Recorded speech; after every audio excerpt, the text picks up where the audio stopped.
A list of sensitive subject matter has been included in the episode description. Stand up straight, lad. Your mother's letter indicated you were 6'2", and by the fates, you're going to look it when you stand for entrance exams today. This is the first time Zachariah Osprey has mentioned entrance exams to his son Odion. It is also the first time that they have ever met. Odion arrived at Osprey Manor at 5 a.m. on the morning of his 15th birthday. His father found time to meet him, 2 hours later, over breakfast. Zachariah had black coffee, 3 eggs, and a caramelized grapefruit picked fresh from his potted orchard. Odion stood at attention. Entrance exams, sir? Oh, didn't your mother tell you? You'll be standing for exams at St. Wild's Adventuring Preparatory. My alma mater, so it's simply a formality. But it never hurts to have your legend start with top marks. You'll need to be at the academy today by noon. If you see Bimbley, he'll help you take your things over to the dormitory. Dormitories? Sir? Damn it, boy! Did that blasted mother of yours not teach you a thing but how to sound like a parrot? Dormitories. St. Wild's is a boarding school. Oh, don't tell me you thought you'd be moving into the manor, did you? Odion slumps. Oh. You had. My word, boy. You have a lot to learn. He stands and puts a hand on his son's shoulder. From the pocket of his dressing gown, he produces a small, leather-bound book. The Ledger. I recommend starting with my legend, working backwards through the Osprey line. Without awaiting an answer, he walks past Odion and into the hall. One final reminder echoes back off its walls. Everyone's eyes are on you now, boy. Never forget that. At 3 a.m, Weevil Woebringer should be asleep. But he is too excited. He had his first official magic lesson today, and it did not go quite as well as he had hoped. Like one might expect from an incorrigible youth of 12, he had set his expectations too high. Too fully relied on his intuition, so that when the time came to cast Silent Image by the book, he had failed. Frequently. 53 times, to be exact. But on the 54th try, a mote of light congealed. Shapeless and formless, it nevertheless gave him hope. Which is how he came to be hidden beneath his bearskin duvet at 3 a.m, repeating the same fey incantation again and again. From down the back stairs, Weevil can hear his grannies sat at their bile and blood-stained kitchen table. When they dismissed him to bed, they told him they were setting out to decipher one of Myrtle's recent prophecies, and they were.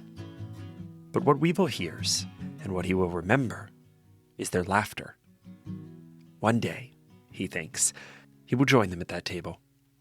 He just needs to be good enough. All right, ladies. I'm off to check on Weevil, then to bed. May the long fingers of nightmare caress you in slumber and whatnot. Weevil tenses. He's out of time. If he stops now and tucks himself in, Granny Mildred will never know he was up. But he is so close. He has to push his luck.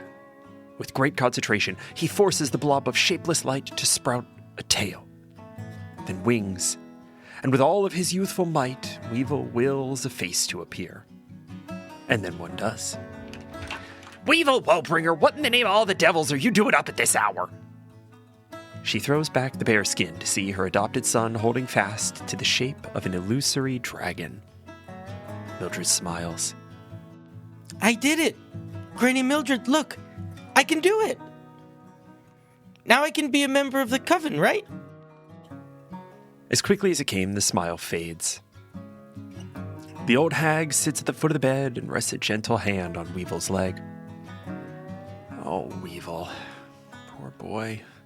I had no idea. I know I'm not a hag, but I figured if I can do magic like one, I can join you.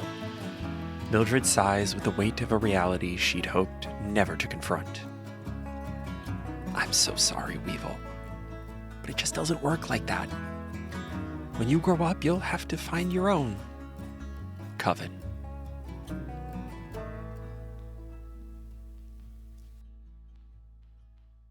Don't spend it all in one place now. Auntie Sybil pushes a cheeky grin at her newest and only employee, along with her first pay packet. I won't, Miss Sybil, I promise. Cal, I have known you since you were in nappies. You call me Auntie, damn it. Now get on out of here and head home. You start back first thing Monday morning. Cal nods, snatches up her pay, and tosses her shit-caked waiters by the barn door. Got it. First thing Monday. Thanks, Auntie. She thinks of heading straight home to surprise her parents. After all, they're not expecting her to have her first weekend off. But then, for one fleeting moment, the clouds part, and she finds a strip of genuine sunlight to bask in. It's early yet, not even sundown, and she has money in her pocket. Maybe she could stop somewhere on the way home just to prolong the day. Maybe she could even pick something up to bring home. The bazaar's not so far off, she thinks. And there was that place, a little stall slinging taiyaki that her father took her to once. The look on his face had been warmer than the sunlight, and wouldn't it be so great to treat them for once? And so, off she goes, through the alleys and boardwalks of the bazaar.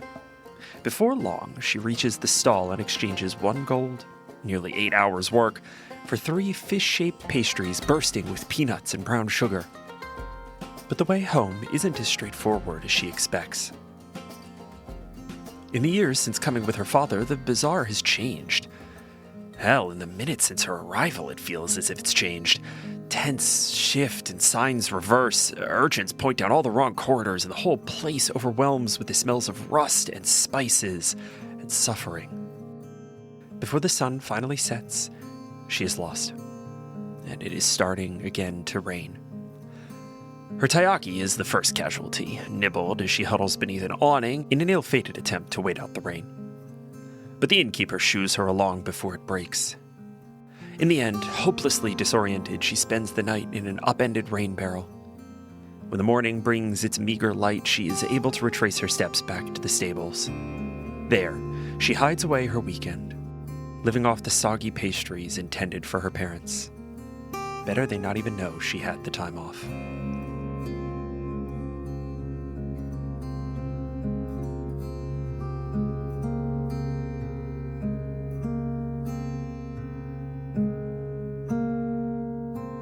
Arianna Floridia Osprey is the guest of honor at an Osprey Manor gala. She is resplendent tonight in her black silk gown with the deep plunge and the gold brooch which ignites her golden eyes. Her daughter is also in attendance. It is Arianna II's first gala, and all week she has been conscripting her butler Bimbly into practicing her formal announcement. Introducing Arianna Floridia Osprey II, daughter of Zachariah, and Arianna Floridia Osprey I, and so on. Bimbly never had the heart to tell her that she would not be formally announced. Instead, she would have to withstand a cavalcade of anonymous collisions. What's your name, young lady? How do you know our illustrious hosts? And, oh, I did not know the Ospreys had a daughter. With each new hapless introduction, her frustration mounts. But the flush welling in her ivory cheeks is broken by a call from across the ballroom floor. Arianna! Arianna, is that you? The voice is warm and familiar, suggestive of old age and old acquaintance. The girl spins in response and is met with a kind smile. Her caller, a man of about 80, has thrust his empty champagne flute upon a passing waiter and is striding in her direction. With each step, his wrinkles fold and his mustache, which joins seamlessly to his bushy white sideburns, bounces.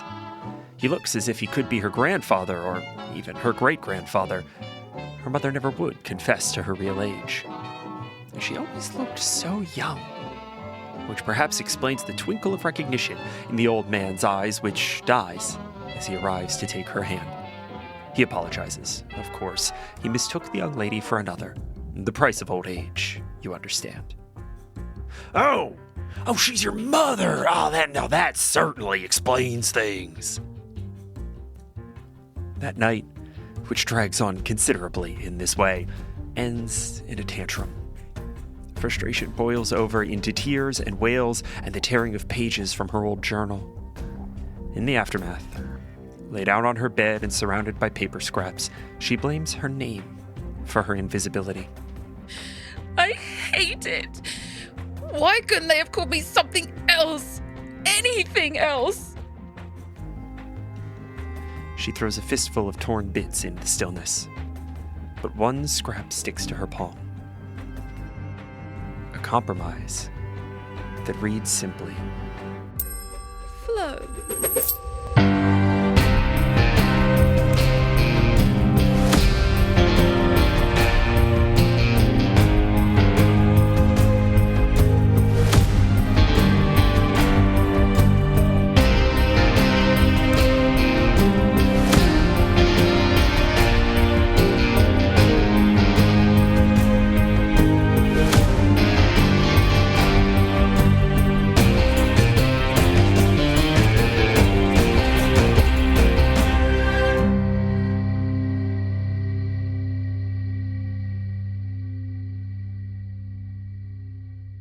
Hello, one and all, and welcome to Unbalanced Encounters, the Misfortunate 4, the only show that dares to ask, how many near-death experiences can we have before we have to remove the comedy tag off Spotify? I'm your host, Patrick Perini. Say hi, everybody. Hi. Hello. Dude, we're playing a combat simulator and flexing it off as a role-playing game, all right? We're gonna have...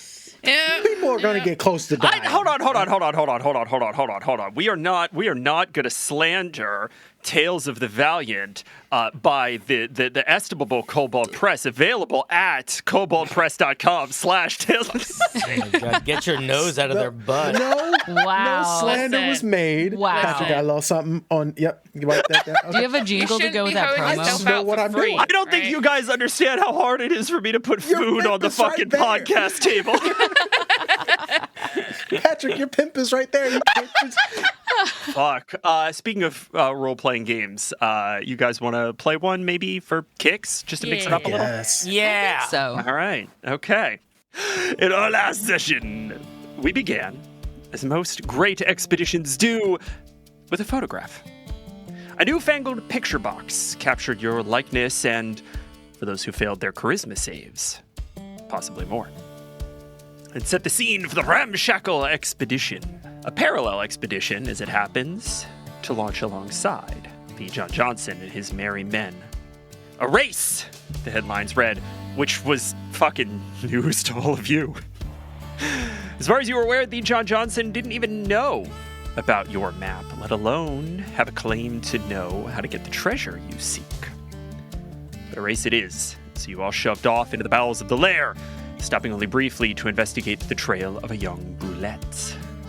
When you encountered it head-on, Weevil's magic spider cart provided some much-needed distraction and cover, and prompted a short heart-to-heart between Weevil and Ramshackle. "Keep your mind fixed on the dragon," said Bonathan. Weevil connected that to his dream devil. The dragon yet lives. The further down you all went, the more you realized that the John Johnson was hot on your trail, even leading from time to time. Pondering that, you all made camp. For her turn at watch, Flo was awoken by a lump in her bag that turned out to be a childhood journal. Precious gift from her long-suffering butler, Bimbley. And a note. Some people care about you. Distracted and relieved, Flo failed to notice the kobold assault on Odion and Cal, who were abducted, tossed into the back of a fucking Mad Max minecart. This is where things get a little wacky. Flo and Ramshackle put down some suppressing fire. Odion impaled a kobold upon a spike as if in ritual triumph. And Weevil blew up just like a ton of stuff, just like a whole cart in every possible direction, launching himself into a precarious position, dangling over a sheer drop. When Cal finally gave the kobolds the order to let him go, they did. With haste. Right into the abyss. Thinking fast, Odion shot Weevil with a harpoon, hauling him to safety, less a few pints of blood. Back in the cart, Weevil passed out, only to finally be met by his Granny May. She found the presence of the Devil Lord intriguing, the mention of the dragon disconcerting, and the fact that Flo's hair is devil's hair worth mentioning. And with that, I have a question for our only healer in the group. Cal, Hey. you're in the cart with Weevil. Yes. You helping him out? Absolutely. And in a panic state as well. Like, she's not practiced in this in any way. Like, she sees a bit of the blood loss, seeing him a little bit out of it, a little woozy. Like, she pats his cheeks every now and then, like, up. And then going back to the wounds that she sees. Do I pull this out? I think I pull it out. And she looks around at Odion. Don't pull it out. I don't pull it out. I'm just leaving it in.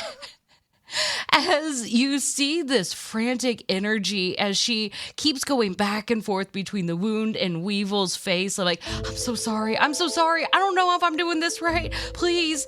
And you see this energy begin to emanate from her, starting in her fingertips. And it's stress, it's panic, it's fear. It's still green, but there's a hint of yellow in it as well as she begins to touch and play around with the wound area as she will begin to heal using that spell, healing word. Yeah. Actually, no, let's do prayer of healing because that's better. Okay. It takes 10 minutes. Technically, if anybody else is injured as well, I can heal a few others in this. I want to dial in on that for a moment. And actually, as a matter of fact, I would like you to please just make me straight up a non-proficient wisdom check. We're going to treat this as a spellcasting check here.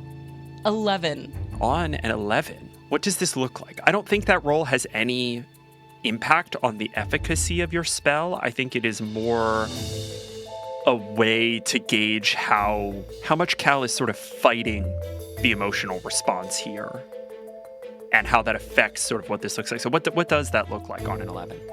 In the initial part of it, it is frantic.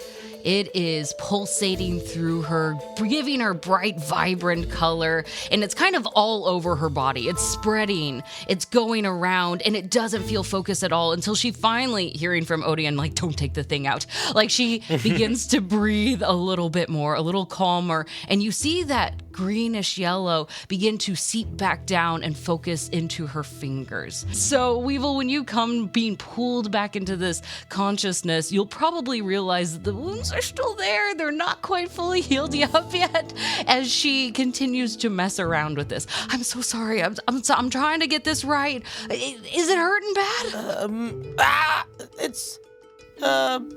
Yeah. No, I can do this. I just give me. I'm so sorry. I didn't mean for that to happen. I didn't do any of this before. I didn't know that they would actually drop you. Just hold my hand. Actually, don't hold my hand. I need both of them right now. As she continues to kind of misshapenly find her way through this healing process. I think in the end, Weevil, you start to feel the sort of soft tendrils of medicinal herbs that you are probably familiar with from your practice of sort of fae magic. It's not exactly the kind of stuff that, for example, your grannies might use. It's not dissimilar, and it is calming, especially in the face of how haphazard this particular prayer is. But you do regain 15 hit points. This is taking 10 minutes. You guys have a hostage and are still in a tense situation. I think while Cal is doing this and attending to Weevil, Flo and Odion, what are you doing to sort of manage the kobold situation? Can you talk with this individual? Sorry? We probably need information on where to go or why they're doing what they're doing with the explosives. Why they tried to kidnap us. You're better at this than me. I think Flo is just like trying to weigh whether she should poke at the fact that he said that she was better than him or that she should just swallow it and just like move on. So you see kind of like a moment of her wrestling with herself and then, okay, fine, you... And she's going to point at Bevel. Come here, darling. And she's going to grab her and drag her into the back cart with her and ramshackle. We let him go, just like you asked. Oh, yes. That's all well and good. And she's going to, like, cock her gun, which is now a revolver. The fucks is that? Oh, you're going to find out very, very soon if you don't start talking. Why did you decide to kidnap my brother and my friend? Are you right? Proper adventures, uses. And what is that to you? Well, adventurers is they're encroaching upon the lair of the Grand Worm. It's our responsibility to take us into custody, isn't it? Who is the Grand Worm? And where would you have taken them if we hadn't have intervened? A hush kind of falls over the scene, and you see all of the kobolds, like, their eyes go wide, and the spear bearers start murmuring amongst themselves. Who's the Grand Worm? Oh, you gotta be proper bluffing. Does it look like I'm bluffing? No. We're gonna pull back the trigger on the gun. All right, okay. Oh, they told me adventurers were weird. That the Grand Worm is the dragon of this lair. Have you seen the Grand Worm? She kind of looks down and to the left, breaking eye contact with you and the gun very aggressively. Well, in manner of speaking, in a kind of metaphorical sort of way. I hate cultists. So, you're telling me you haven't actually laid eyes on any kind of dragon or grand worm, but you believe there is one, and you would have taken my brother and my friend to a thing you've never seen before? God, no, you got it all backwards. No, we're not taking you to the Grand Worm. No, that's ridiculous. The Grand Worm has bigger designs to be worried about. Sure, so where were you going to take them? To the Defense League. She's gonna look to Odion, and... Is that the way we need to go? Ramshackle has the map. I'm not 100% on that. Potentially quite a ways off track, and I do not relish in being diverted, especially with John Johnson hot on our trail. I think at that, Flo is gonna look at Bevel and say, "Oh, did you hear that? There's some very top-notch adventurers very, very close to where they shouldn't be. And you were coming after us. I mean, as you can see, we're not exactly, high caliber." She's gonna kind of gesture at, like, the chaos happening in the other car. Cal's like, "Oh my god." There's so much blood. We're handling things fine, okay? And just whose are you then? Oh, nobody. Really, nobody. I mean... We actually should start thinking about a name. Most good groups have one. Oh. She'll grab Weevil's head. Stop moving. I don't know what to do when you move. I don't want to not be a part of picking the name. Whatever. When you move. Hold on, Weevil needs to take a luck point. Yeah. Woo! Cal, can you sit me up for a second? I can't do any more of this. And you she's just going to kind of just like throw everything on the ground and go over to Odion. I don't know how to heal him anymore. That's the best I can do, and that's all I can do. I don't know what else you want from me in this moment. I can't literally just this. give me your hand. With his hand up, waiting. It's like, please, just let me sit up. Is no one helping me up? This is your job. I don't want to This is your die job. anymore. You're I supposed can't to do this right. You help yourself up. This is your job. Weevil. I was not hired. This was bonus. This was bonus because this isn't stuff I'm good at. I don't know. It's my fault he got into that in the first place. I didn't know they were actually going to drop him. I'm not good at the words. Okay, I just rolled an athletics check at disadvantage. I rolled an 18 and a 17. I pull myself up. I frustratingly look at Cal like, what is going on? And then I look at Odion and I say, you're right. Let's finish this. And I am going to flick my shadow at Odion.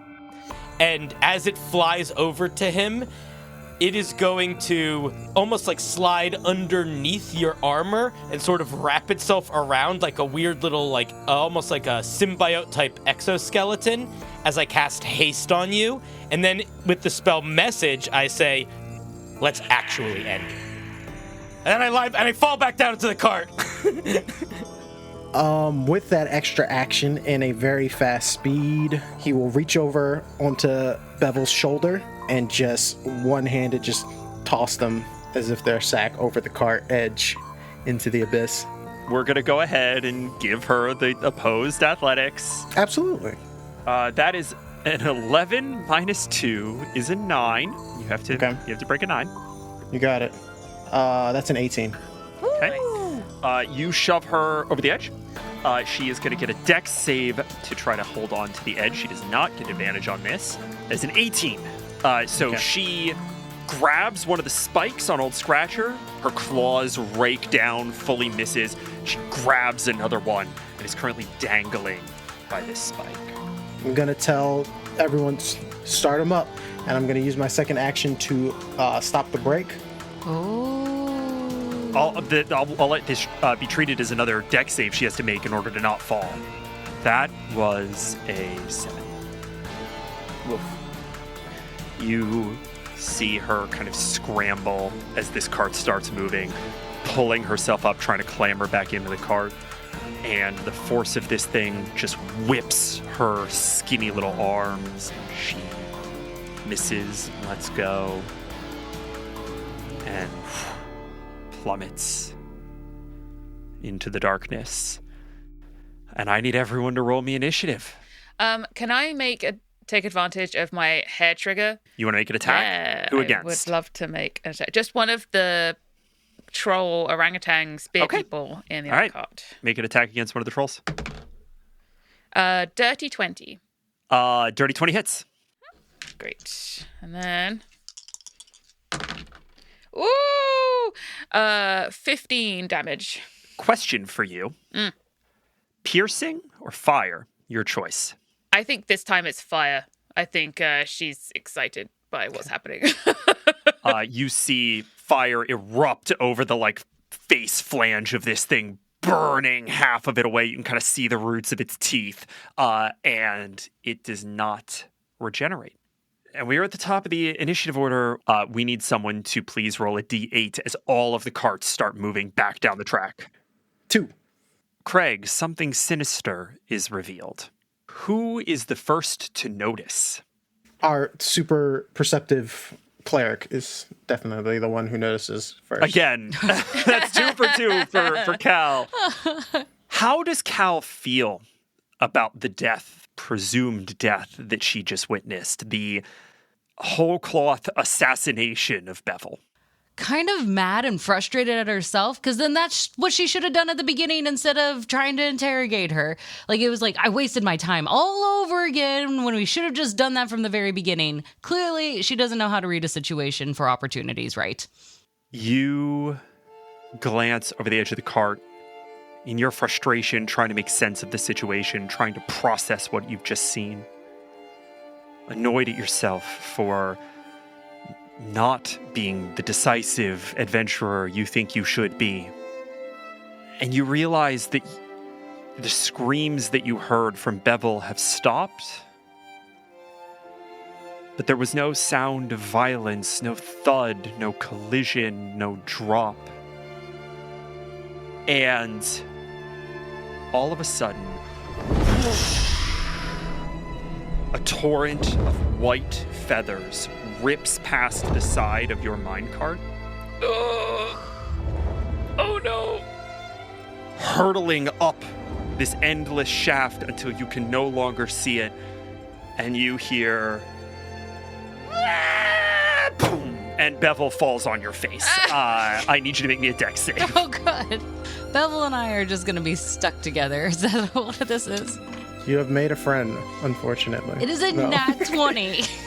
You fully catch Bevel. You fully catch. She's totally grappled. She's in your hands. You have complete control over this situation. She is just screaming, "Thank you, Grandworm!" Cal sees this moment, all this frustration that she had, the tenseness in her jaw, the way she was digging her fingernails into her palm. She just releases it and goes, "Nope," and tosses Bevel. On your turn. Okay, on my turn. We're gonna hold that. Turn.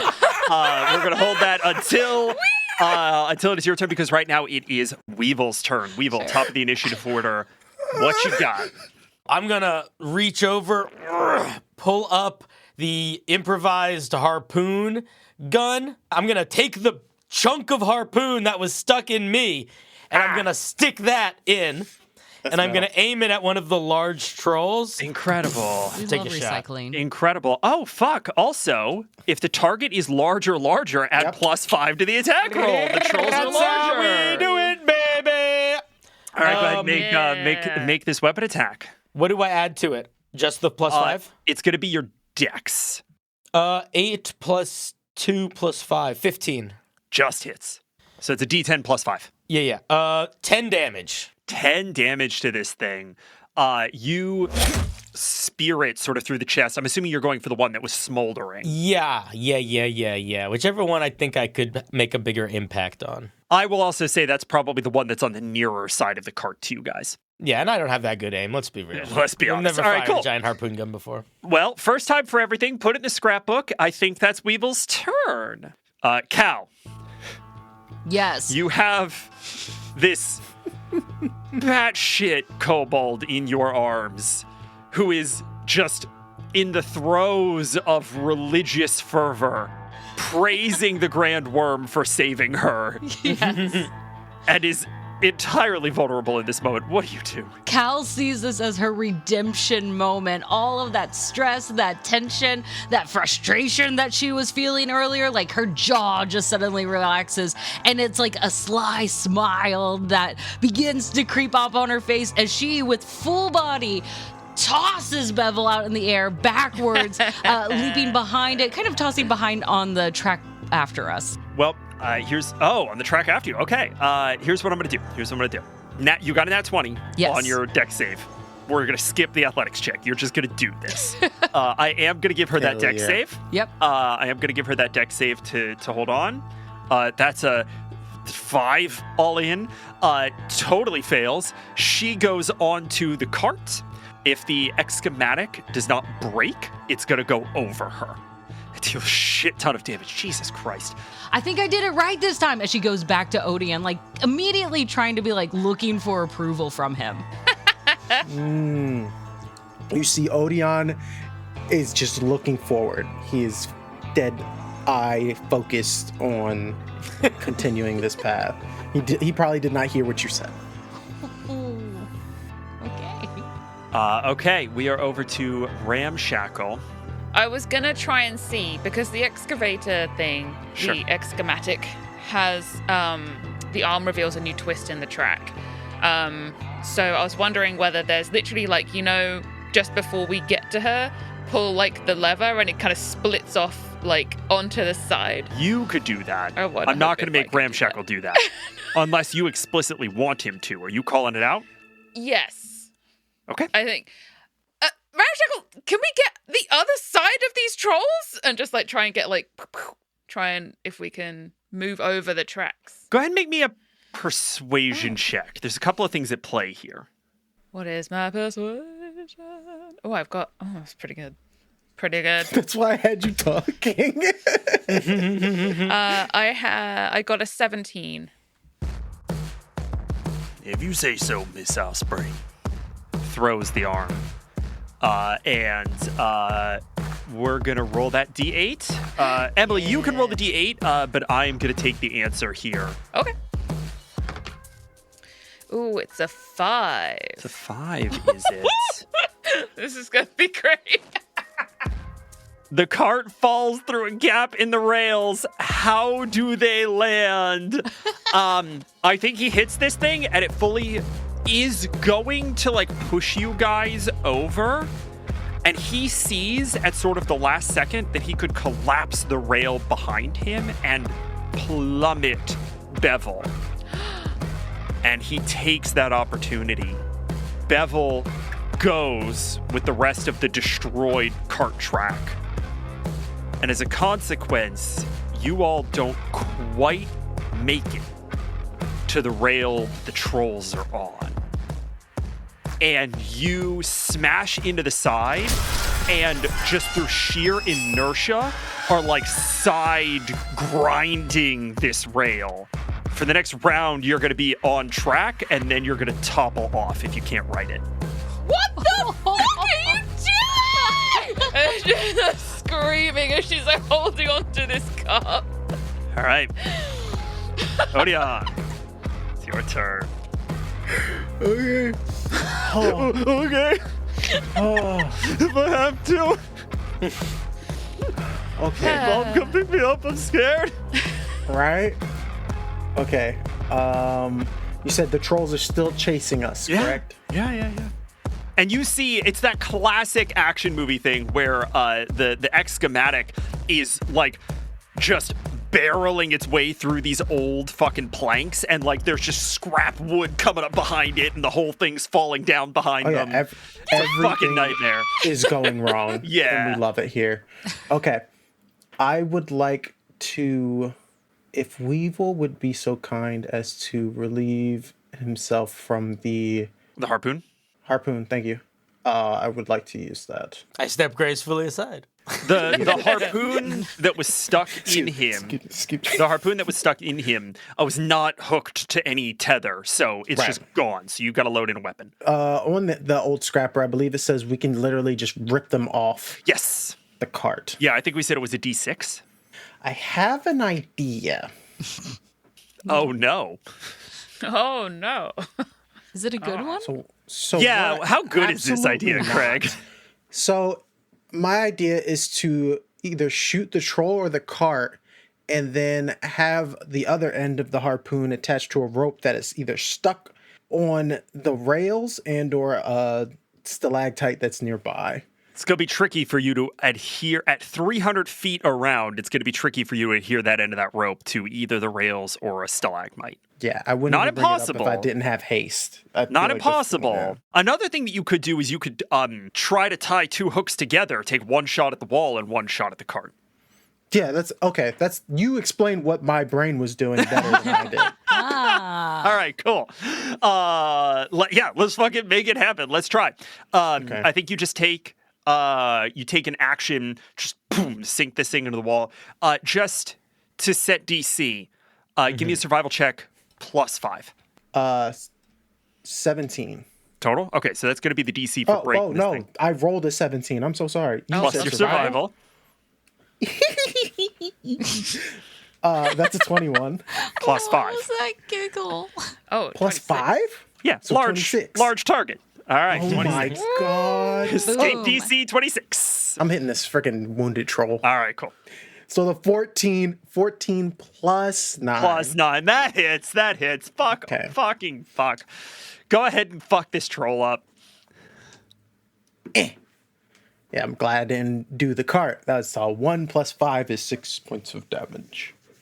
Okay, 6 points of damage, not the most, but he is definitely looking pretty hurt, having been speared a couple of times here.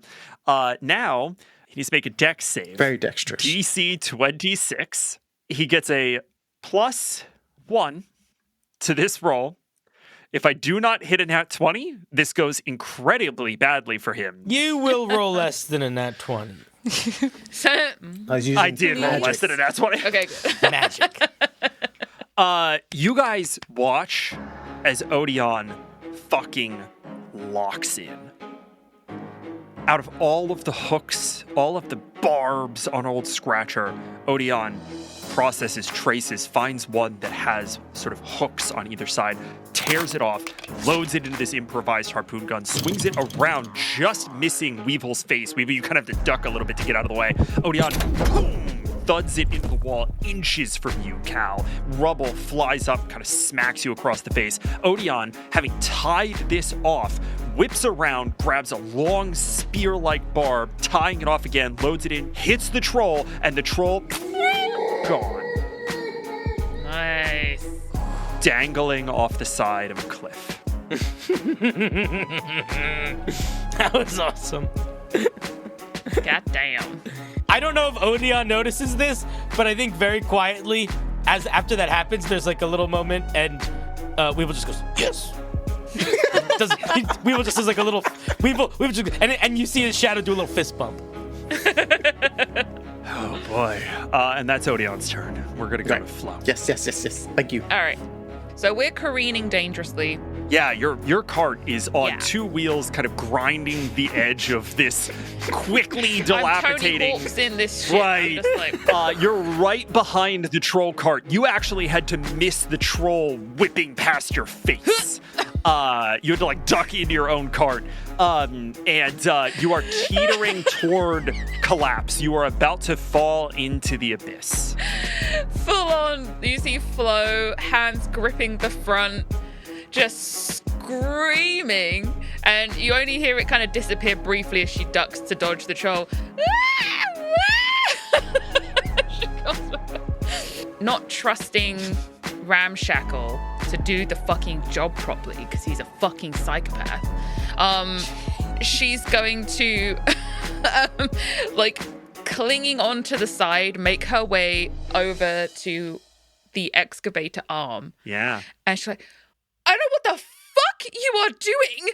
Fucking just move aside. And she's just gonna like pull the lever on the excavator arm to try and like right them or get them back onto track. Yeah. Give me a D8. We are the worst people ever, dude. We're not good adventurers. Ooh, I got an 8. An old enchantment in the minecart kicks in. Roll a D100. Yes! Oh, I hope it's a crazy one. Go! Everybody turns into cottage cheese. We're gonna Or die potted here. plants. This is the end of the Potted story. cheese. Where's That's my- an artisanal cheese. One of these. One of these. Artisanal. All right. Help me decide. I can never remember. 00 and a 1. Is That's that a 100? That's a 1. One. Or is that So just if it's a 1? 00 and a 0, it's 100. Okay. So I got a nat 1 on my Wow. Good. Fuck This me. Fuck me. is so good for us. D100. Roll on this table at the start of each of your turns for the next minute, ignoring this result on subsequent rolls. All right. I just keep rolling this D100. Yeah. Wild magic cart every turn. Every turn. I'm here for it. I am So- so At least Hey, once Emily. you turn into a dragon, right? Hey, Emily. Yes. Here's the downside. As you go to slam the excavator arm, you snap the handle off. I think there's literally that cartoon moment of like holding it in the hands. And as you do, streamers of magic begin pouring out. I just want a little like of like confetti just comes out of something. If I'm now falling, Yeah. I have something I can do.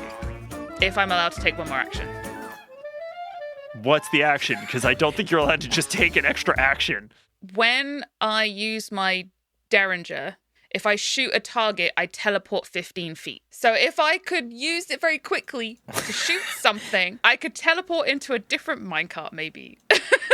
If you had an attack. if I had an attack, but I don't. Okay. But anyway, that's the only thing. How far away is she from me? At the moment, about 30 feet. By your next turn, it's going to be something like 330. Yeah, we don't need to worry about that. Seeing everything that's happening after Odion just did this crazy awesome move and seeing Flo, I'm going to tap my shadow on the shoulder and point at Flo. And it's going to do like the Malcolm, it's going to do like the Home Alone, where it slaps his cheeks. And then it's going to turn into, like, sort of split apart into a bunch of little bats and fly down and connect to Flo and start flapping their wings really intensely as I will cast Featherfall. And I am also just casting it on everybody. So it's just on for the next minute on everybody. Yeah, I think you just see Flo holding the stick, slow-mo sort of like falling back or away or down, whichever direction she's going. Ave Maria playing in the background. And then these bats just come out of nowhere. And like, so she's just like, and then, thank you! She like falls off into the top. The troll The troll's turn. is going to leap over to old Scratcher, Oh boy. which he's just going to get to do. The bigger question is whether or not he's going to take any damage here. He does not. He lands, sort of prehensile feet, hands grabbing onto the various spikes, and is going to reach in. It is going to take some attacks on Cal. 18 I believe so, yes. and a 20. Yeah. It also gets a nat 1 at one point. Yeah. Nice. Suck it. So 18. Bludgeoning and piercing damage, a mixture of the two, as this thing grabs you, pulls you into a headbutt, and then bites your face. Oh. And the kobolds in the cart murmur amongst themselves and are going to try to spear Old Scratcher. How much damage was that? 18. 18. Dang, that's like the closest to a kiss Cal's had. Oh, no. Woof. Ugh. Okay, that is going to hit. There were so many. I'm sorry. Do we need to dial in on that? I just wanted to acknowledge the amount of things going on in that statement for Cal as a character. That was that she's never been kissed before, and that somehow a giant moss troll orangutan biting her face could somehow be tied to close to a kiss. It's just like, it speaks volumes about her both experience and lack of experience. As a woman, it's about accurate as first times go. I'm not gonna lie. Damn. Damn. Judge what you will. Ladies, okay? get in the chat. Let us know. Some of us have had bad experiences, okay? Yeah, bitey, a lot of teeth. Teeth heavy. Oh, a lot of teeth. A little bit of click clack, and If you don't Okay, slapping spear. porcelain. porcelain. Give us the spirit damage. Give us the spirit damage. Oh my god. Okay. Find it. All right. Could I please get somebody to roll me a D6? That's a 6. This hook comes straight at you from the hook line. One of the kobolds sort of bends one of these spears over, jams it into the trigger mechanism of the improvised harpoon gun, and the improvised harpoon gun is destroyed. The other hook goes straight into the wheels of this thing, jamming up the brake. The brake is destroyed.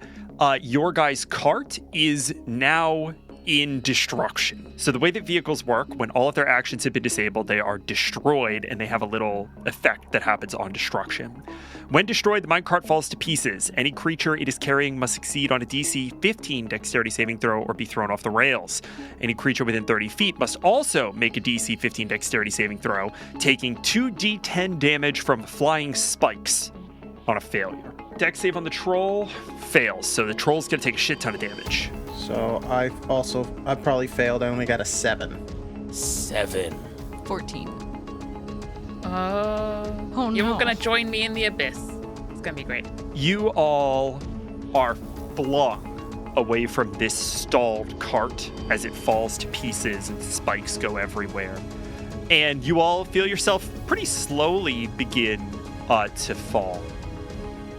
We are going to come out of initiative, but not before getting 2 final rolls. I need 1 more D8 for the carts, and I need 1 more D100 for the wild magic. Ooh, I'll do the D100. I'll do the D8. 7. Okay, let's go ahead and take a look at that. And 49 for Okay. the wild magic.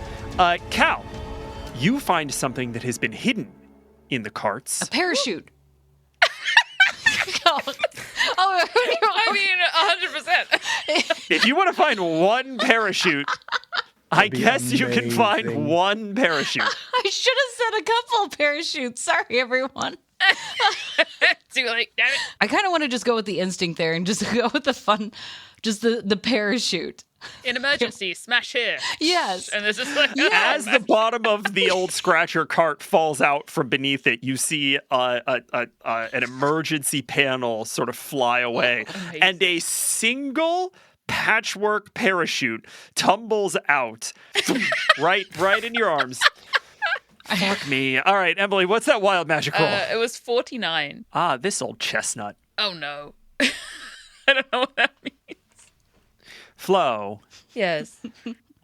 this magic that has been streaming from this cart that you are now fully tumbled out of is just continuing to sort of wisp off into the abyss, and you feel some of it wrap around your throat and start to tighten. Oh no. What is the first thing that Flo thinks as this happens? That she's probably gonna die. She's already falling, although slower now. But now there's this strange thing tightening around her throat. She is so out of her depth. She was out of her depth the moment she stepped foot in this lair. And as she said before, we're all going to die down here. As you go to give voice to that thought in whatever way that takes shape, a scream or a statement of fact, pink bubbles come out of your mouth. What? For the next minute, you cannot speak. Whenever you try, pink bubbles float out of your mouth. If they do get up to where you guys are in any way, you probably just, if they pop, you just hear, "Fuck! What? Happening?" And I want to narrate us away here because as your cart is destroyed and you are all sort of far flung, the remaining cart, the hook line, has no real recourse to chase you down, its own track collapsing behind it. And so it carries on. And I think we see all of you fall into impossible darkness. I don't know if this would work or do more pain than help. But seeing everyone fall and needing a way up. But could Cal cast Wind Wall as a gust up? I like this impulse. Go ahead and make me just a straight up Arcana check. 15. I think Cal is convinced that this is a good idea. And I think that you are sort of mid-panic. I imagine you have sort of grabbed onto this parachute in the hopes that maybe it would help you in some way, right? And I think that sort of in the emotional outburst of pulling this cord and facing this moment of mortality, you cast this spell. And I think that it does what you expect. And I don't think that it necessarily does any damage. I think that you manage to sort of play it almost instinctively, a little bit more safely. But I think that what you fail to quite get is the full tactical positioning of the spell. And so Weevil and Odion, you see Cal float up and away as you all sink into this impenetrable darkness. And I want to go around the table and just very briefly get the single loudest thought that each of you are having as you lose one another. I think even though Weevil got stabbed in the chest with a harpoon and there's a little bit of dissonance going on with some of the communication still, no part of what happened so far has felt bad or like even really threatening to him because he is so fixated on the idea that he is here with his adventuring party. And I think that in that moment, as there's like a drift into darkness and people separating and that foundation kind of breaks, I think maybe for the first time on this adventure, he's a little scared. Odion. As he's slowly falling into the darkness, he looks up and sees... he looks to the side and sees Weevil with the first time a look of fear on his face. He looks over in the distance and sees his sister, possible Bubbles, I don't know. Bubbles, bats, you know. Right. And then as Cal's falling slower but still above him, he just gets a glimpse of an individual, John Johnson, his father, but he hears this voice, and it's similar to Cal's. Some leader you are.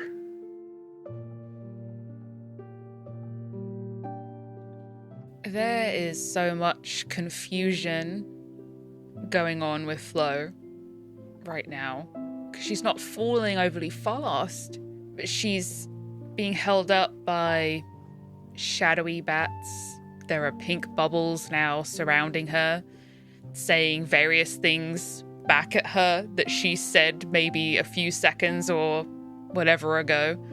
And she just gets this reminiscent feeling of the stories she was told by Bimbley, Alice in Wonderland falling down the rabbit hole, and she's hoping for that white rabbit. Something to show her where to go, what to do, and she holds the gun a little tighter, hoping it will do what it did before and sort of just lead the way, save her like it has before. Cal.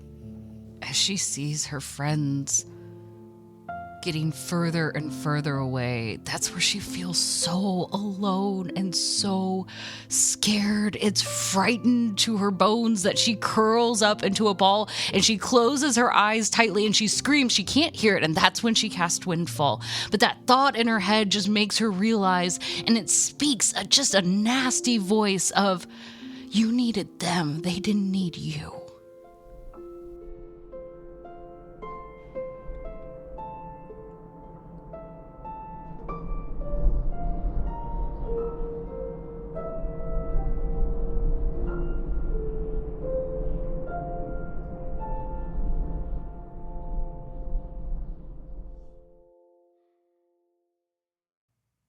Good evening, Basin City. I'm your news correspondent, Ferrin IV, bringing you an update on our ongoing investigation into the explosions at the South Lair Tunnel. Many of the eyewitnesses claim to have seen a large concentration of unknown kobolds within the vicinity of the bombing site. Following an anonymous source, we have reason to believe that an underground organization known as the Kobold Defense League transported the explosive devices and equipment from the long-defunct Old Scratch gold mine. If this organization, also responsible for the acts of vandalism in our city, can simply find 100-year-old mining equipment, what else might Old Scratch have left behind when they abandoned the mine in the wake of the unionization efforts so long ago? Partners from Old Scratch Capital, the surviving arm of Old Scratch Industrial, could not be reached for comment. It is clear that the Kobold Defense League is determined to leverage every resource to stop adventurers from something. As of yet, I cannot say what, but rest assured, I will not curtail my investigation until the truth is revealed. Hi, friends. It's Patrick, your GM, your actual literal best friend, your Huckleberry, and I'm here for your gold. Stick 'em up. No, but actually, you know that we are not in the business of shoving irrelevant ads down your throat. And so this show is really made possible by your direct support. When you back us on our website, unbalancedencounters.com, 100% of your membership goes to keeping the lights on in our studio. Should you decide to grace us with your filthy capital, you shall be indicted into an elite legion, and the benefits of membership are many and varied. You get our original soundtrack from all of our shows, including our 80-episode epic Rally. You get to name NPCs. You get access to new episodes 2 weeks early, discounts on merch in our merch shop, and even an early access copy of Waste and Wild, the Tales of the Valiant setting book designed by me, Cinder, and Rift Kid Games, containing rules for Flo's class, the Godslinger, racing minecarts, and so much more. So mosey on over to unbalancedencounters.com and give us your gold or fingernails or whatever currency is deemed appropriate in your cosmology. Cal, you have been falling in the abyssal darkness for what feels like a lifetime. The deafening sound of wind past your ears, the chill of the cavern walls, and the fine mist of water off a distant, powerful waterfall numb you to your surroundings, already hard to perceive. And you realize, perhaps a moment too late, that they didn't need you as much as you needed them. And with all of this surrounding chill making it hard to tell what is real and what is not, you can't quite know for certain if the voice that you hear is in your ears or in your head.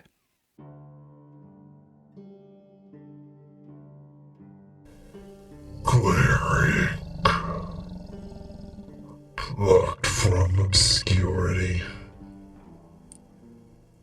a little girl with grand designs.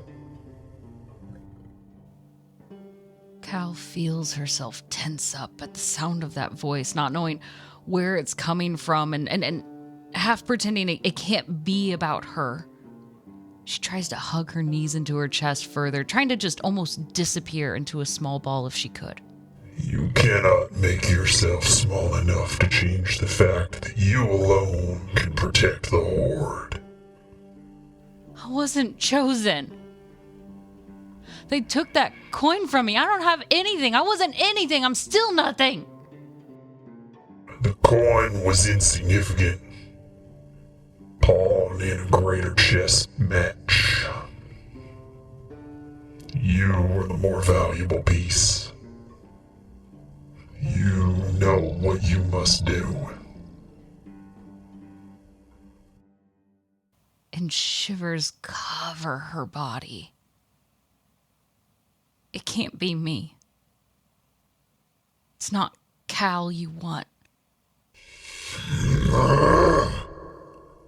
Do not deny your place in this story. You know what you must do.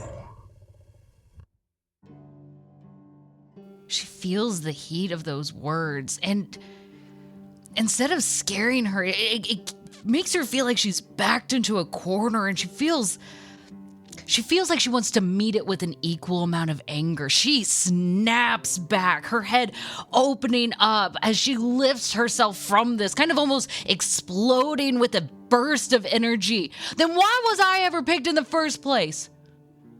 I was raised in the mud. If I was so important, why would I be there?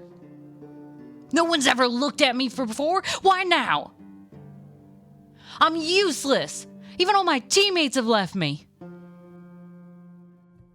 You will be reunited with them. And you were chosen for your honest determination and your trustworthiness. They trust you, girl from Ironwater. And if you turn on them, if you foil their plans, well, vouchsafe the Horde, and I will ensure you riches beyond your wildest imagination. She perks up a little bit at the thought of riches. And at this point, the voice is sort of creeping in on this mist. That heat has cooled into sort of a searing, icy feeling kind of just in the back of your teeth. And it hisses in your ear, almost serpentine. Pillows fit for a princess. She snaps for a second. You promise. That's all it takes. There's no reply. But you do see a small ember glowing beneath you. And I actually need you and Flo to please make dexterity saving throws. It's a relatively low DC. Okay, good. My dex is great. 9. 11. Flo, you are collapsed on the ground some distance from an open pit of magma. Oh, shit. It's not particularly big, maybe 2 foot in diameter, just a little kind of vent. There's smoke kind of hissing off of it, and you can feel the heat. And you see Cal drifting in above you, and at the last second kind of reach up, grab her foot, pull her so that she doesn't collide with this lava. And the two of you find yourselves kind of pinned between that and a stream, hot, white steam kind of billowing off of it.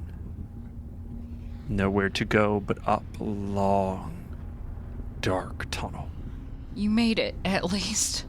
Well, just about. She kind of dusts herself off and smooths her hair down a little bit. Good thing I was here, otherwise you would have floated gently into that pit of magma. So you're welcome. All thanks to you, I suppose, my hero. Don't seem too upset about me saving you for once. Right. I owe you one, and I'll pay for it later. I'm sure. There's nothing... You don't have any... Listen, Don't worry about paying. Why is everything about money with you? Well, how about this? Do you at least need a step up to get up to that first ledge? We can't stay here. Maybe I can help you with that. She rolls her eyes heavily, if you can see it in the kind of like a dark from the magma. Please. I thought I was dramatic. Do you need the help or not? No, I'm quite capable, thank you. I may look like I'm made of porcelain. I mean, my skin's pretty... Well, what it was. God. Oh! Yeah, you hands are actually so got a little dry. something on everywhere. She wipes her face and kind of looks at her hands in the kind of dingy light. Well, whatever. Did you see where the others went? No, I didn't see anything. I heard... She pauses, choosing not to say anything else. Did you hear anything when you fell down? No, I mean, I'm assuming the bubbles actually, think of that, have worn off by now. Yes, it's been more than a minute. For sure. I just had a thought.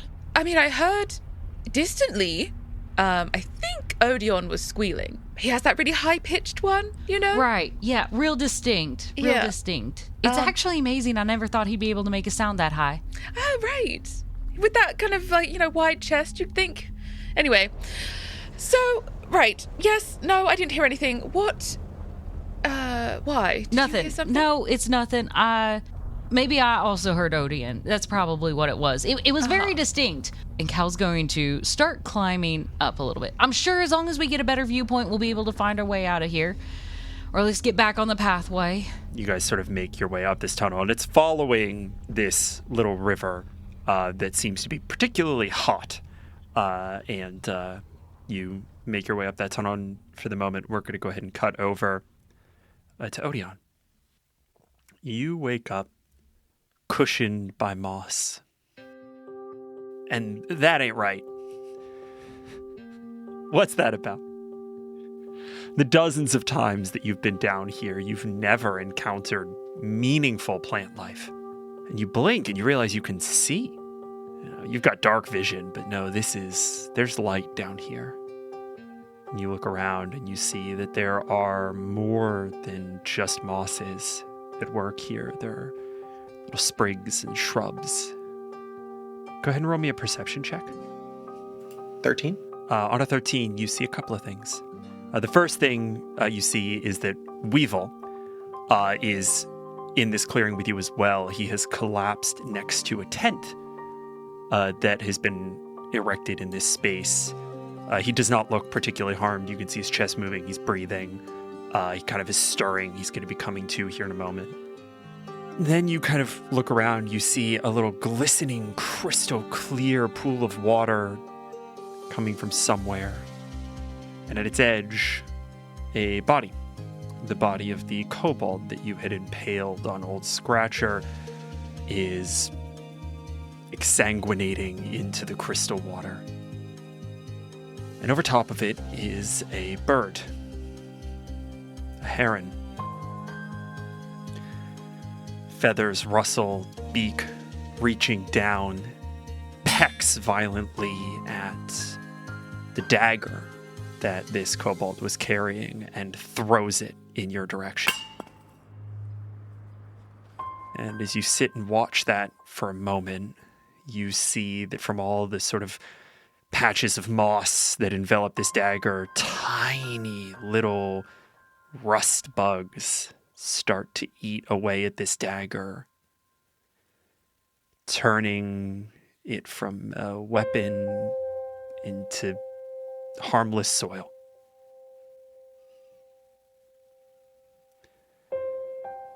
The heron cocks its head. 13 is good. It's not that good. You can't quite get a read on its face. And it lowers its head, does something to the kobold. You can't quite see what. Leans back up. Makes eye contact with you. Spreads those 8-foot wings and begins to fly away. Weevil, you are just waking up. You can make me a quick perception check here to see if you catch a glimpse of this thing. I do not. What'd you roll? I rolled a 4. Okay. I think the first thing I do is I look up. Does it look like we are in a cavern still? Yeah, you look up. Pretty quickly, you can make out that you're in a bit of an overhang. You drifted into this space, and the ceiling is lined with those teal crystals that you last saw in the Zorn, Zorn lair. But they're not as organically distributed. It looks as if someone has been growing them down here, has sort of seeded them.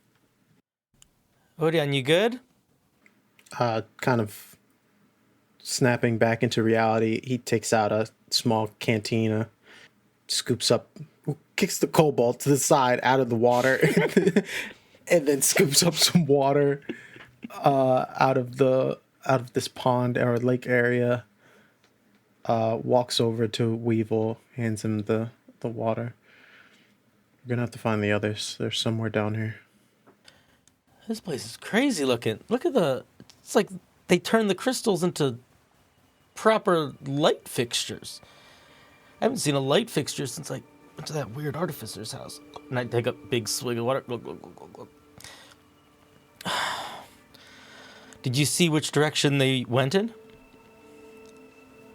No. Sometimes this place feels alive in more way than one. Weevil,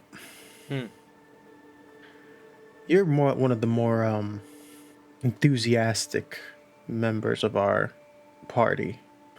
Do you feel like we're doing this right? I don't know if we're doing it right, but we're all hopefully alive still, and we've been doing some very story-worth things so far, if you ask me. That thing you did with the harpoon when I was falling, that is going to be such a tense, epic moment. I think it'll be one that people maybe tell stories about themselves or maybe even try to emulate. So I don't feel like we're doing anything wrong, but it's not what I expected. I agree with you and I don't. Every time I look up, there's always eyes on me. Direction from Cal, you trying to figure out what adventure we can get into next, Flo wondering how to get out of any situation we're in as quickly as possible. And I'm supposed to answer all those for all of you. The closest thing I've ever had to a family or an adventuring party or anything really like that is my granny's. And there's 3 of them. There's 4 of us, but no one's in charge of them. They don't have a leader. And they've been living together and doing all sorts of stuff for longer than some trees have been alive. Do you want to be a leader? Do you want to be the leader? That's what I'm supposed to be. I'm an osprey. You're not supposed to be anything. You just are. If you decided right now that this feels better to not be the leader, what would happen? Would mean being a failure, Weevil. Which I'm clearly really good at.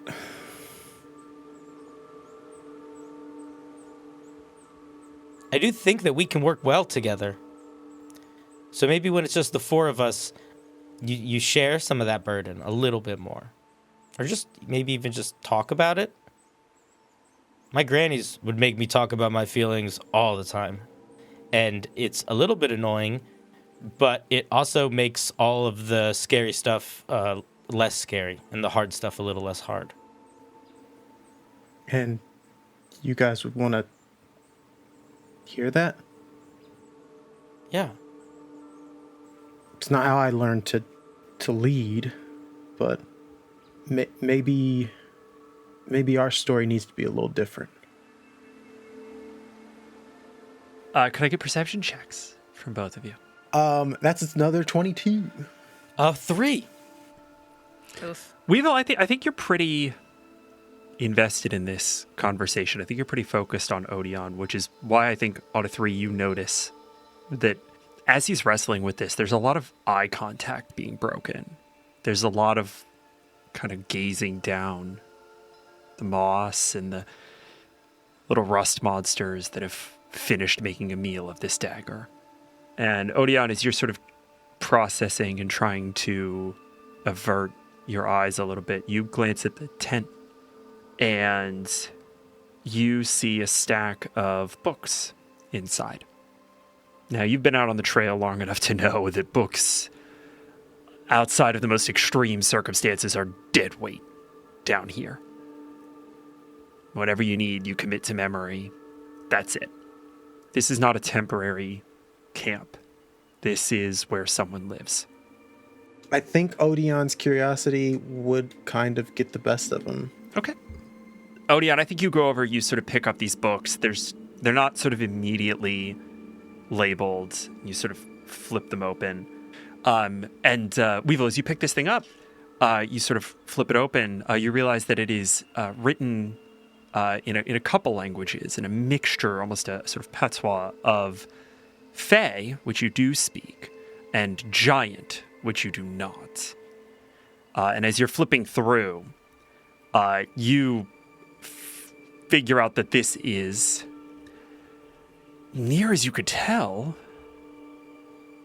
an almanac. Like a farmer's almanac? It's a collection of predictions and observations about the way that this place breathes. The way that the seasons change. The way that the tide comes in and out of the sort of most waterlogged places. The behavior of the flora and the fauna. And this is the most recent. It's actively being filled out. There are probably 6 or 7 more. Does it look like a journal, like handwritten? It does, yes. It is a journal. It's handwritten. And as you finish sort of reading through this one, you kind of get 2/3 of the way through, you realize there isn't a conclusion. It's sort of being done actively. You get the sense of increasing urgency, that there are sort of threats of flood, that the water is rising. But as you pick up the next one and you go back in time and you continue reading, you get to the end and you see that the author has signed a name. These belong to Crawdad Sally. Oh, our big gal pal. All the way down here. This is amazing. These are... I do not want to take this book, but I want to take this book.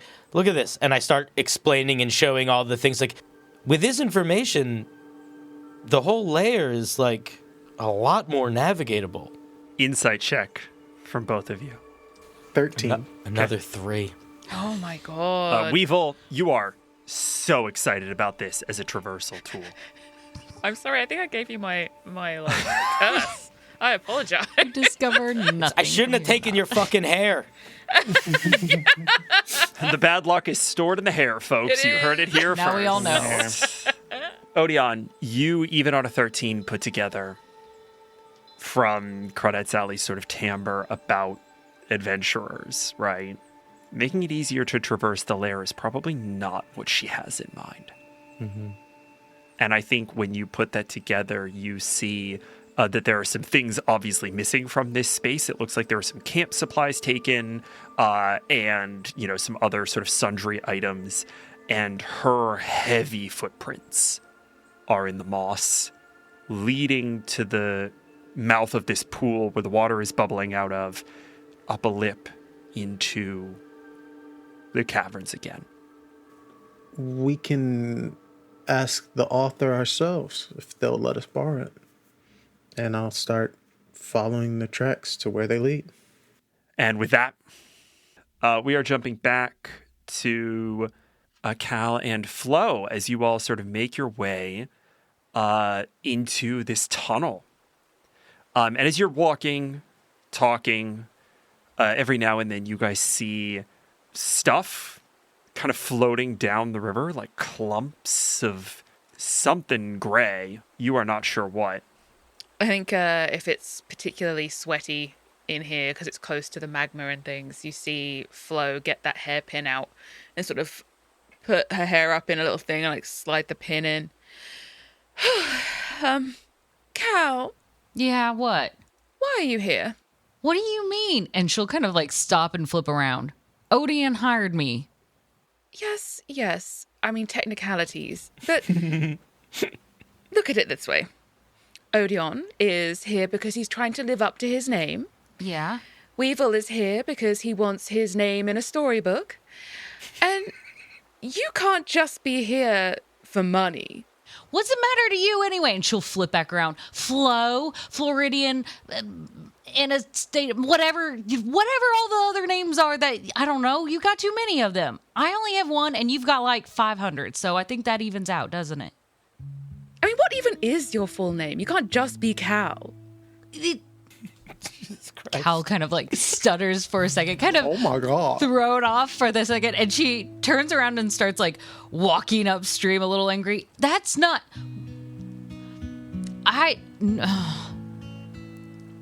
I'm Cal, and everybody calls me Cal, because that's what I want to be called.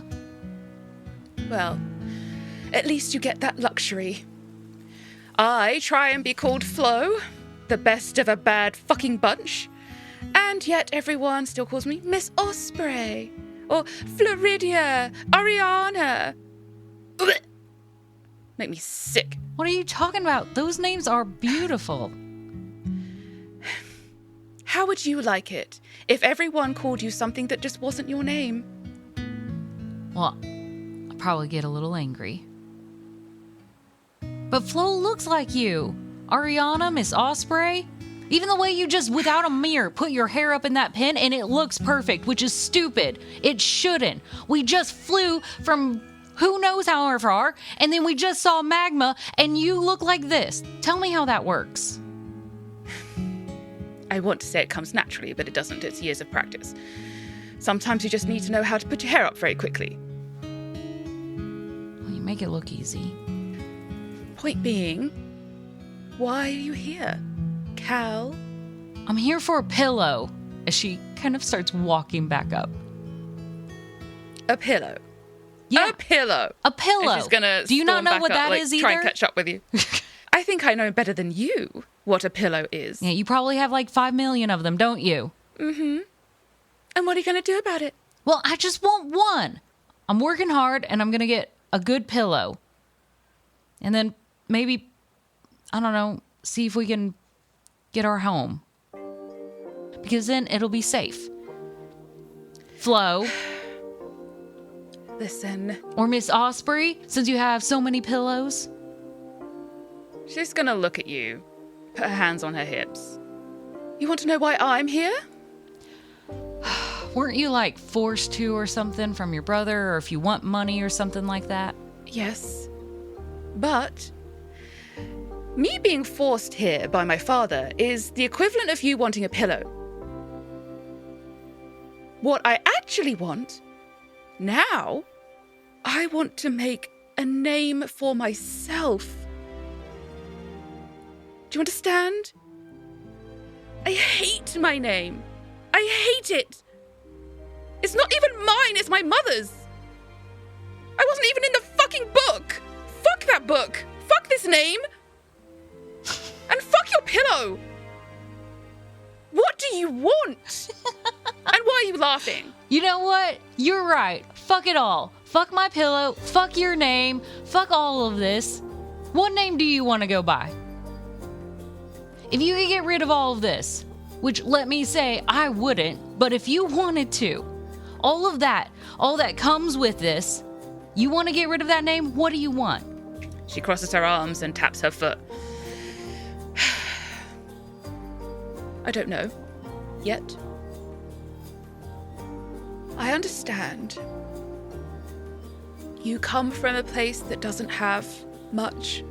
You don't have much. Your family doesn't have much. All I thought I had was my name. And now I don't want it. And that's... It's been a tricky thing to deal with. Cal's gonna stop and turn around to look at her. You know, I'm beginning to think you have just as little as I do. Once upon a time, I would have argued with that. But you're right. And you know what, Cal? Mysterious Cal, who wants her pillow. I'm envious of you. Me? You got to choose. And you had parents who loved you. So, I think you really do need to think about what the next step is after you get your pillow, though, because I don't want to see it disintegrate in your hands again. Well, maybe you can help me find the right one. You know, you do have a good eye for things. It's why I helped you ask for your help on that. She kind of holds up the amulet. It looks good. It suits you.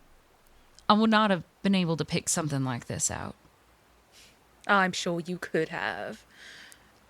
I think you're being real nice right now, which feels strange, and I don't know if this is a trick, but I kind of like this side of you. Let me give you a deal. Or offer you a deal. All right. Cal will spit in her hand and hold it out. Flo just grimaces. Immaculate. If I start being nicer to you, Right. you lose that chip on your shoulder. Deal? If I try, is that good enough? I'll try real hard. How about that? Flo kind of wobbles her head, thinking about this, and realizing that she too is only going to try being nice. We realize our limitation. And she's going to... and it's going to dribble a little bit, because she's not very good at it. Ugh.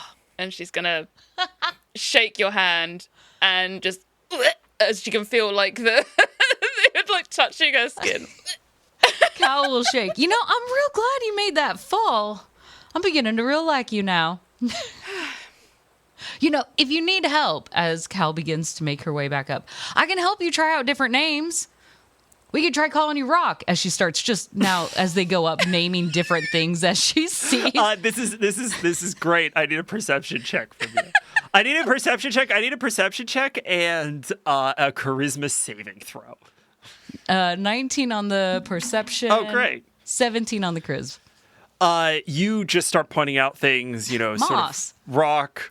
Yeah, right. Rock, moss, you know, sort of Water. whatever. And then you kind of glance at the river and you see another pile of, you know, kind of this gray material sort of coming down.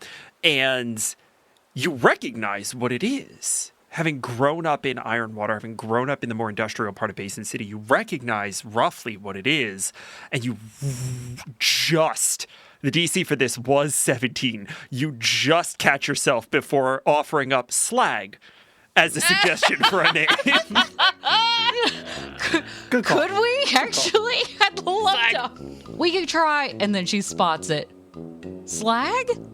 Flo is like washing her hand in the river, and she just looks up at you and she goes, I've been called worse. No. It's slag. Slag. As she grabs your hand and like points in the direction of what she sees. Yes, whatever. Oh.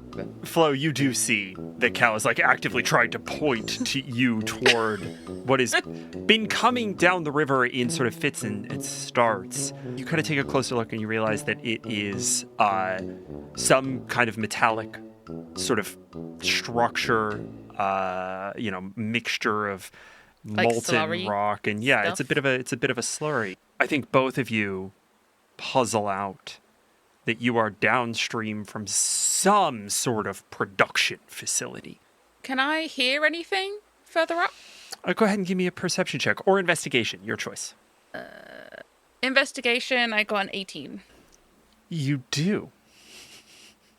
You do, in fact, hear the interminable grind of a water wheel and the occasional clank of some kind of giant hammer and the general murmur of activity. This is it. This is our way out. We can get this. Shh. Oh, I'm sorry. Why? What? Do you think something's... You think a hammer is just hammering by itself? Well, you think somebody up there is going to be the one that murders us? Why wouldn't someone in this godforsaken place want to murder us? Is the world filled with murderers? I don't understand this. We're in a dungeon! Oh. Right. Adventurers. Got it. New target on our back. Cal takes a step back. Then you can go first, since you know. Fine. And with that, we are going to jump back to the boys. Could I get a group survival check from the two of you? Shout. No failure here. Just curious how expeditiously you are pursuing. How expeditiously is a 17? Or a 4. Pretty goddamn expeditious. 4 sounds Four's like a less good. failure. Four's less good. Bad. I want to do the Luke Skywalker and Yoda. You're just fully carrying Weevil on your back? Yeah. Is that cool? I think if you want to carry Weevil, Weevil won't stop you. Yay! I think the two of you have been tracking Crawdad Sally, and it doesn't take very long for sort of the more verdant part of this little glen to sort of fall away, and you find yourself climbing, sort of alongside the sound of running water. There's water sort of in the walls, and you are pursuing it. You're sort of following along, and the tracks lead you pretty easily. So the Osprey name, I've read stories about your dad, but I didn't...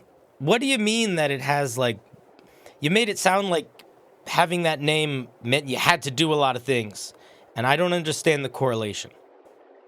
Okay. Well, so you know how adventurers, like you said, you knew my father's name. It's kind of like it is a job. It's a career. I and my father before me, and his father before his father. We're all career adventurers. And in being a career adventurer, I have a task and a duty to gather whatever I find down here with my adventuring party, and then take those spoils and benefit the city of Basin as best I can. That way, folks like Cal's parents can have what they need to survive, as well as probably maybe people who've dabbled with your grandmothers. But it's basically what's supposed to happen is I get the stuff that helps out other people in the city that can't do what I do. And that's what the Ospreys do? Well, and he kind of stops walking for a moment. We're supposed to. Or at least that's what I was told we were supposed to be But doing. that's what I'm... Stop. Here, put me down for a second. Oh, yep. You keep talking about supposed to, you're supposed to, they're supposed to. It's what we're supposed to. I know that I'm not used to all of the complexities of sharing a city with a lot of people, but in the Woods of Woe, it's supposed to survive, and then everything else is kind of just whatever you want it to be. I feel like there is a ghost that you are getting punched by in the back of the head, but you're describing it to me, and it still doesn't make any sense. Like, if your family is supposed to do good, why did Cal's parents have it good?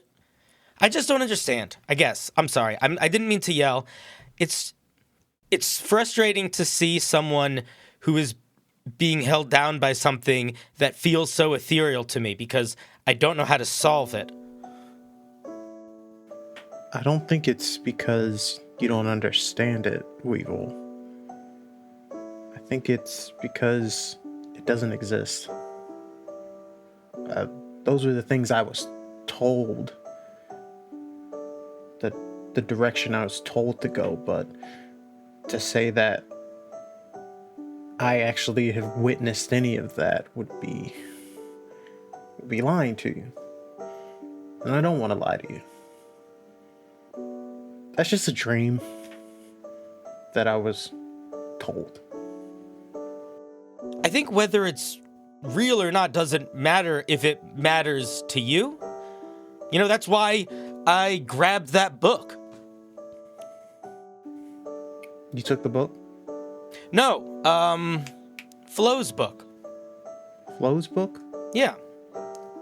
When we gave Gertie all Flo's stuff, after you guys left and I said goodbye to Gertie, I saw in the pile like a little book, and I picked it up and I opened it, and it was like a diary.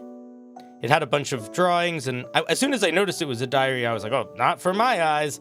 But I don't know, Flo was talking about how much she felt like when she had to give all of her stuff up, I don't know, it seemed like it really hurt her, and I didn't understand why. And then we find out that she doesn't even have a book, but she kind of does. And it's a book that matters. I don't know if it's supposed to do anything, but it's just a thing that it exists. So I got it back to her. But what I'm getting at is, I think that matters only because it matters to her. I don't think it matters to her because of anything else. Amongst all the supposed do's and the pressures, you probably have something that stands out. Maybe you lean into that. Odion takes out a leather bag. This makes no sense to you. It's just a bag he has. And he holds on to it, and he thinks back to when Cal's parents called him Mr. Osprey. And then he winces as he realizes that he was not the hero that he thought he was at that moment. But then he thinks he can be the hero he wants to be if he goes by Weevil's words. I think we have two things we need to do. We need to survive this dungeon that we have entered into. Simple. And we need to slay the dragon and become legends forever. Okay. That second one, enough. I think, is harder. But that's sort of where my head is at. And I think if we decide we're going to work together on this, we can nail it. Ooh. You did say this would be difficult. And as you guys are sort of reaching this point in the conversation, you realize that the tunnel that you've been traveling down has tapered to the point where it's straight up a hole. And you are going to have to single file crawl through this next stretch. And I think as you hit the beat, we're going to need to work together. We see you hit this wall and we jump. Flo and Cal, you have reached the mouth of this tunnel. And I think for the last little bit, you have very cautiously proceeded. The sounds are getting louder. The activity is getting closer. I need stealth checks for both of you. That was not a tasty roll. 8. Great, I got a 5. So we're doing great. Are we getting luck points? Yes. Well, I don't know if you failed yet. Okay. Oh, okay. Oh, wait. I'm gonna roll for everyone who could potentially hear you as a group. You said an 8 and a 5. Yeah. So there's more than one. Got it. We're gonna give this a DC 5. They are gonna get disadvantage from the hammers. Good. It's a nat 1. Yes! Good. We're stealthy! Completely by accident. You see 2 trolls carry a large beam of iron over their heads, and then there are like kobolds on top of that iron that are like pointing to where they need to go. And they sort of walk past the mouth of this cave. You both duck down the last possible instant, and they turn and make their way in. Oh my god. I think we found the KDL. You guys watch as the trolls sort of take this over to a big smelting vat of molten iron bubbling up, and you see that there's a furnace attached to it with these great bellows that are sort of being powered by that big wheel you've been hearing for a long time, that water wheel catching a waterfall. And they straight up throw it, kobolds and all, into the vat. And the kobolds, I got a nat 20 and an 18. They leap off at the last second and consider this to have been a job well done. Great. Lucky little dudes. OSHA would have a field day. Are there just like hundreds of kobolds that they can expend themselves like this? Like, are they rabbits in this world? Perception check. Okay. 9 on the perception. There's a lot of dudes down here. This is a hive of activity. And I will give you a little bit more detail depending on what Flo rolled. I got a 3. Cool. So... Flo, this place smells really bad. Did you do that? Just sulfur and dragon's piss. Just bad. Just bad. Just bad. I'll have you know, mine smell like roses. Sure. All right. So we just got to get through this stink fest, and I don't know, maybe they got a front door we can walk out of? As you guys are sort of watching, you hear a minecart slam down out of sight. You can't see where this cart has sort of ended, but you hear the wheels shrieking and the metal grinding as it, and you hear, "Hey, get out!" And then across the mouth of this little tunnel, you see the 2 spear-holding kobolds pushing Ramshackle. Ramshackle has his hands behind his head. They have his gun, and he is doing his best to not be impaled. Oy. And they are actively marching him away from you, deeper into the Defense League. Well, I think this escape just turned into a rescue. Oh, do we have to? He's important. Listen, if we come back out without Bonnie, we're going to be in a lot of trouble. Odion would be very mad at me, wouldn't he? Oh, Listen, fine. if you were in there, we'd come get you, right? Well, I mean, before, maybe not, but now I would. Well, thank you, I guess. Anyway, so how are we? There are so many of them. What do we even do? Oh, distraction? They're pretty stupid, right? You see that 2 of them are kind of working off to the side. They're building something on an anvil, and every so often they have to move as this big sort of hydraulic hammer clanks down on the anvil to like press whatever's there, and then they come back. And at one point, they just don't quite get it in time. You see that it's another one of those bombs, and it fully blows up, and they go just cartoonishly flying back and away from this thing. Jeez Louise. So this whole place is basically one false move away from exploding. When that explosion happens, do any of the other kobolds actually respond, or it's like, well, yeah, that's there are a few business? that rush over to them, and they like dust them off, and get all the soot off their faces and help them get back to work. Can I see if there's any kind of stuff we could sabotage? around. Yes, I'm not going to make you roll for this. This Great. place is held together with fucking paper Amazing. clips. Yeah, absolutely. You could sabotage this place by sneezing wrong if you're not careful. Okay, we're not. No sneezing. No, I will say, Flo is not so daft as to not realize that causing a panic may not be the safest thing for Ramshackle. How are the kobolds dressed? Oh, what a great question. So they are dressed in a wide variety of all sort of vaguely Victorian outfits. You see that most of the femme-presenting kobolds have on, sort of those Victorian, like, frock dresses, things in that space.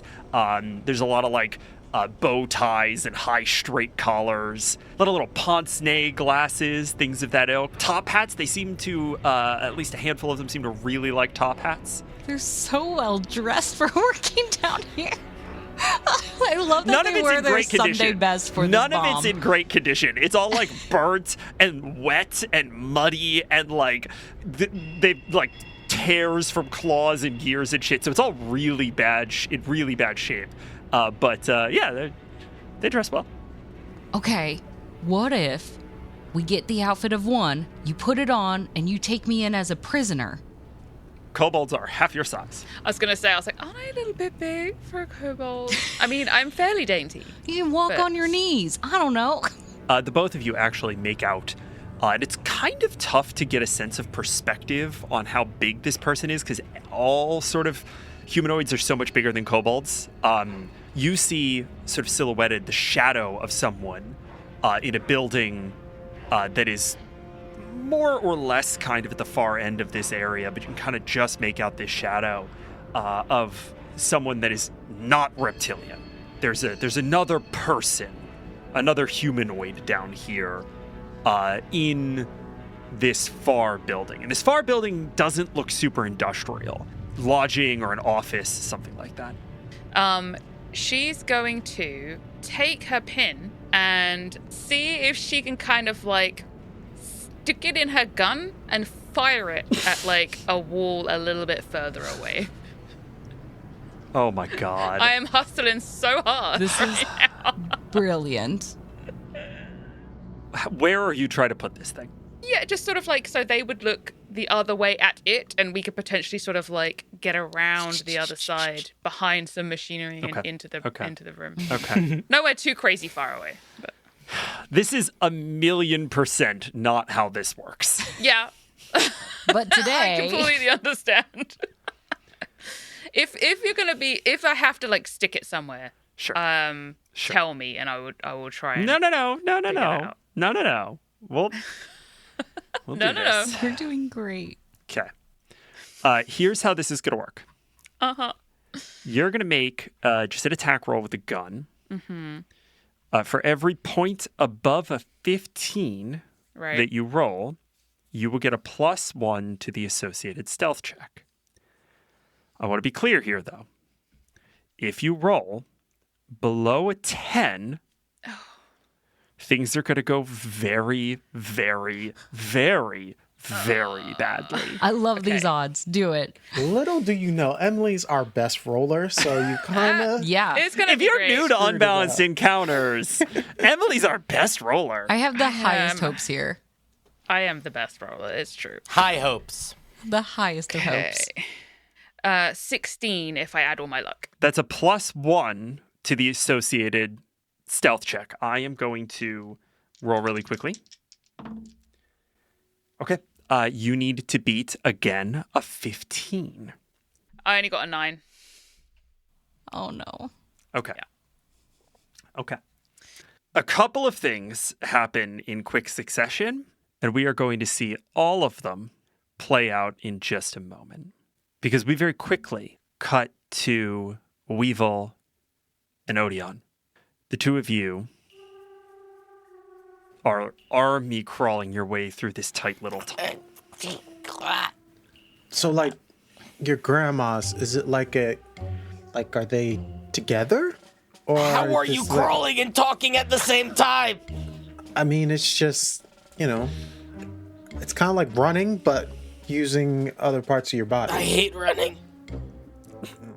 And as you guys are talking, both of you hear talking just on the other side of the wall. Listen, if I knock on the wall, what is it?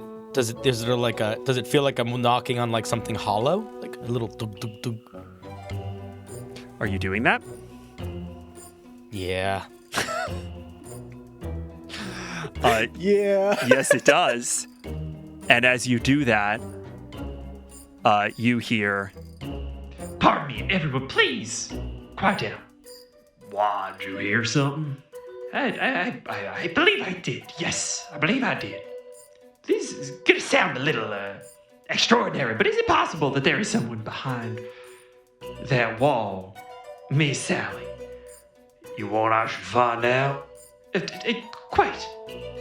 a fist comes through the stone, grabs you by your collar, and pulls you into this office, and you are staring at Crawdad Sally.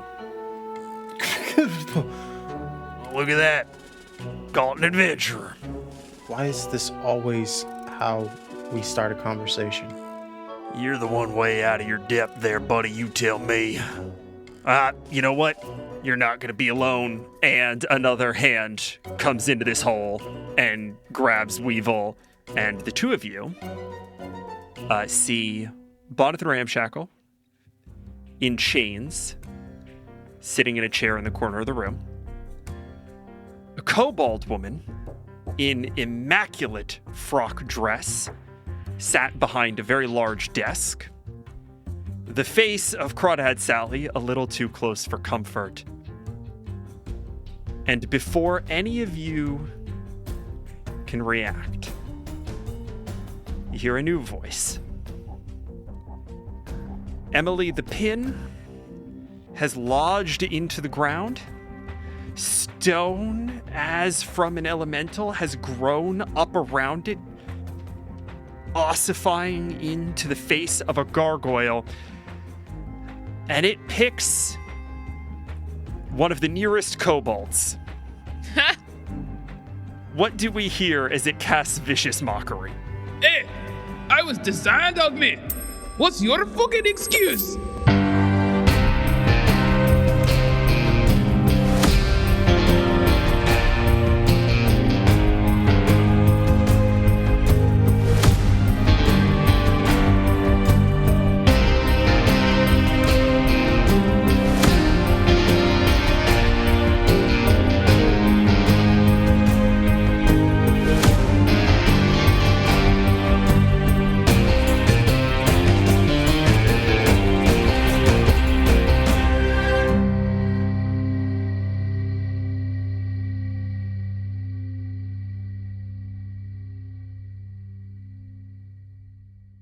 Next time on Unbalanced Encounters.